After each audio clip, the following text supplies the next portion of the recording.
Assalamualaikum warahmatullahi wabarakatuh. Bismillahirrahmanirrahim. Alhamdulillahirabbil alamin. Wa bihi nasta'inu ala umurid dunya waddin. Sayyidina wa maulana Muhammadin wa ala alihi wa ashabihi ajma'in. Amma ba'd.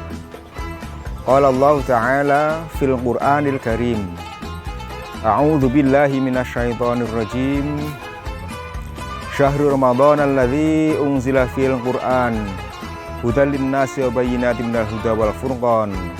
Faman syahida minkum asy-syahra falyasum wa man kana maridan aw ala safarin fa iddatun min ayyamin ukhra. Yuridullahu bikumul yusra wa la yuridu bikumul usra wa litukmilul iddata wa litukabbirullaha ala ma hadakum wa la'allakum tashkurun. Shadaqallahul azim. Netizen yang dirahmati Allah Subhanahu wa taala. Bulan Ramadan adalah bulan yang sangat istimewa bagi kaum muslimin. Di samping kita diperintahkan oleh Allah Subhanahu wa taala untuk melaksanakan puasa di siang hari, di bulan Ramadan ini pula kitab suci umat Islam, Al-Qur'anul Karim, kitab sebagai pedoman hidup umat Islam, petunjuk tentang kehidupan, petunjuk tentang hak dan batil dalam menjalani kehidupan di dunia ini, Allah turunkan. Allah menurunkan Al-Qur'anul Karim dari Baitul Izzah ke langit bumi pada bulan Ramadan. Netizen yang dirahmati Allah Subhanahu wa taala, kita tahu Al-Qur'an diterima oleh Rasulullah Muhammad SAW melalui perantaraan malaikat Jibril itu selama 23 tahun kurang lebih. Tetapi dari Baitul Izzah ke langit bumi diturunkan sekaligus oleh Allah Subhanahu wa taala. Dan dari langit bumi inilah Al-Qur'an diturunkan berangsur-angsur. Ada yang diturunkan sesuai dengan kondisi dan situasi yang ada pada zaman itu. Al-Qur'an turun sebagai jawaban atas permasalahan yang muncul saat itu. Sehingga masalah itu disebut dengan asbabun nuzul, sebab turunnya ayat. Ada juga Al-Qur'an atau ayat yang ada dalam Al-Qur'an ini diturunkan oleh Allah melalui perantaraan malaikat Jibril, tidak didahului oleh sebab. Maka Al-Qur'an yang jumlahnya 114 surat, ayatnya 6.236 ayat. Ini dalam waktu kurang lebih 23 tahun Allah turunkan dari langit bumi kepada Rasulullah SAW. Dan saat ini sudah dalam genggaman kaum muslimin berupa mushaf, berupa buku yang sudah dijilid, yang mudah dibaca, mudah dipelajari. Maka dari itu kita bersyukur. Dahulu Al-Qur'an hanya ditulis dalam pelepah kurma, dalam tulang, dalam batu, dan lain sebagainya.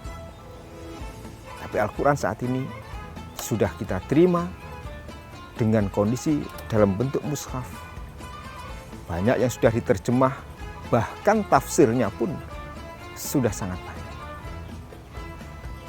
Netizen yang dirahmati Allah Subhanahu wa taala, di dalam kita memperingati nuzul Quran ini, mari kita jadikan Al-Qur'an yang Allah katakan hudal linnas wa bayyinatin minal huda wal furqan sebagai petunjuk bagi manusia.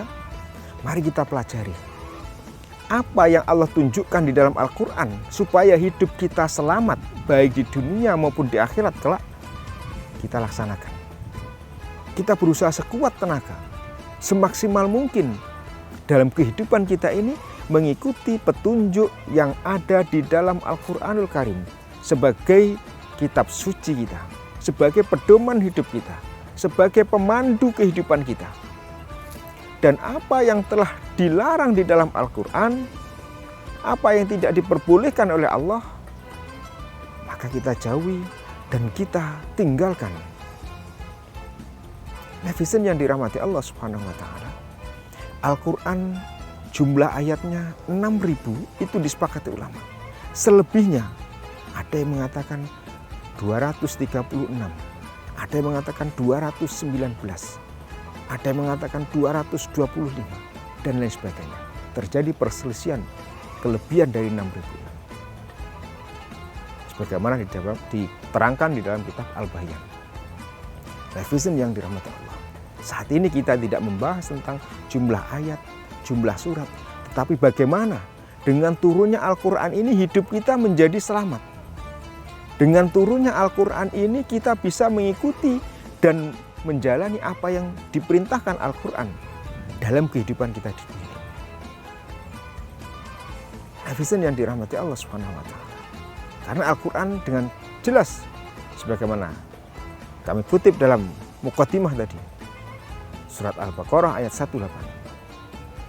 Al-Quran adalah hudan, petunjuk, dan pembeda antara yang hak dan yang batil, yang benar dan yang salah. Ini sudah dijelaskan di dalam Al-Quranul Karim. Maka dari itu tinggal kita pelajari Al-Quran yang sudah Allah turunkan ini untuk kemudian kita amalkan.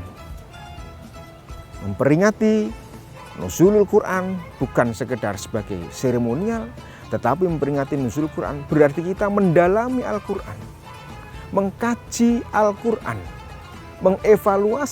mengevaluasi perilaku kita, tingkah laku kita, hidup kita, ucapan kita, perbuatan kita, apakah sudah sesuai dengan Al-Quran Karim yang menjadi pedoman hidup kita, ataukah kehidupan kita sehari-hari ini masih jauh atau belum sesuai dengan yang dicontohkan di dalam Al-Quran. Netizen yang dirahmati Allah Subhanahu wa Ta'ala. Mari kita jadikan momentum nuzulul Quran ini sebagai bahan renungan, evaluasi terhadap kehidupan kita sehari-hari. Al-Quran sudah berada dalam genggaman kita. Al-Quran mudah untuk kita baca, mudah kita pelajari dengan berbagai macam bahasa, dengan berbagai macam metode terjemah. Tafsir sudah banyak. Mari kita amalkan apa yang ada dalam Al-Quran ini sesuai dengan kemampuan dan kekuatan kita. Mudah-mudahan dengan peringatan nuzulul Quran ini kita bisa semakin banyak mengamalkan isi dalam Al-Quran di dalam kehidupan sehari-hari kita. Mudah-mudahan Allah memberikan hidayah dan ma'unah kepada kita untuk bisa tetap tegak lurus dan istiqomah menjalankan apa yang Allah perintahkan dan meninggalkan serta menjauhi apa yang Allah larang dalam kehidupan di dunia ini. Sehingga kita menjadi hamba-hambanya yang selamat fid dunya wal akhirah, bahagia fid dunya wal akhirah. Demikian yang bisa kami sampaikan. Wal afu minkum, billahi taufiq wal hidayah. Wassalamualaikum warahmatullahi wabarakatuh.